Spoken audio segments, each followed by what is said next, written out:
চট্টগ্রাম ২ আসন ফটিকছড়ি ও ভূপপুর থানা দাঁড়িপাল্লার সমর্থনে ছাত্র ও যুব সমাবেশ অনুষ্ঠিত হয়েছে।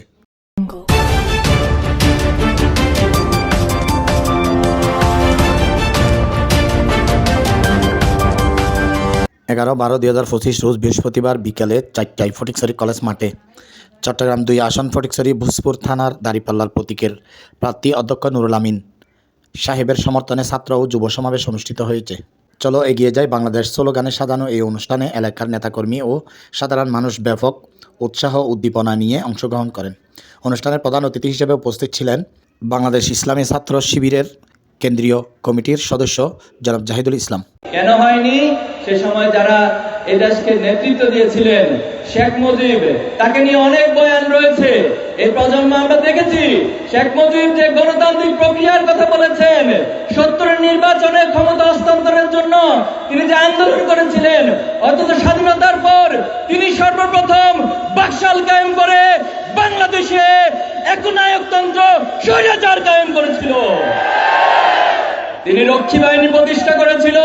সে রক্ষী বাহিনীর মাধ্যমে যারা এই সরকারের বিরোধিতা করত, যে রাজনৈতিক দল বাকশালের বিরোধিতা করত, তাদেরকে নির্মমভাবে শত শত হাজার হাজার রাজনৈতিক নেতাকর্মীকে হত্যা করেছিল।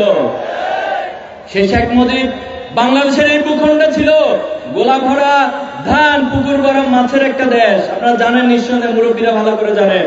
অথচ এই রাষ্ট্রে দুর্ভিক্ষ হয়েছিল শুধুমাত্র তার যে চুরিতন্ত্র এবং তার যে লুটপাট তন্ত্র, তার মধ্য দিয়ে বাংলাদেশের দুর্ভিক্ষ প্রথম স্থাপন করেছিল। সংগ্রামী উপস্থিতি, সমাবেশে বক্তারা বলেন, দাঁড়িপাল্লার প্রতীক ন্যায় নীতি ও সমতার রাজনীতির প্রতীক। তারা বলে, দেশের সুসংহত পথে এগিয়ে নিতে সৎযোগ্য ও নীতিবান নেতৃত্বের কোনো বিকল্প নেই। এ সময় চট্টগ্রাম ২ আসনে দাঁড়িপাল্লার প্রতীকের সংসদ সদস্য মাওলানা নুরুল আমিন এর সমর্থনে জনগণের কাছে ভোট ও দোয়া কামনা করা হয়। ঠিক আছে ভাই, এইসব জায়গায় বিজ্ঞানের প্রয়োজন। আমরা ফটিকছড়ি এই যে বিস্তৃত এলাকা, 2টা হাসপাতাল আছে, একটা নাজিরহাট আর একটা এই ফটিকছড়ি। এখানে আমরা যেখানে এখন মিটিং করছি তার থেকে 200 গজ দক্ষিণ পাশে।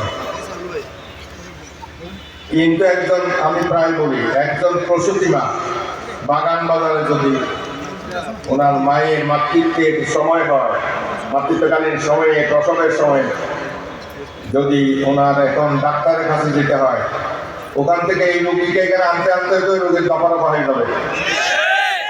আমরা চাইব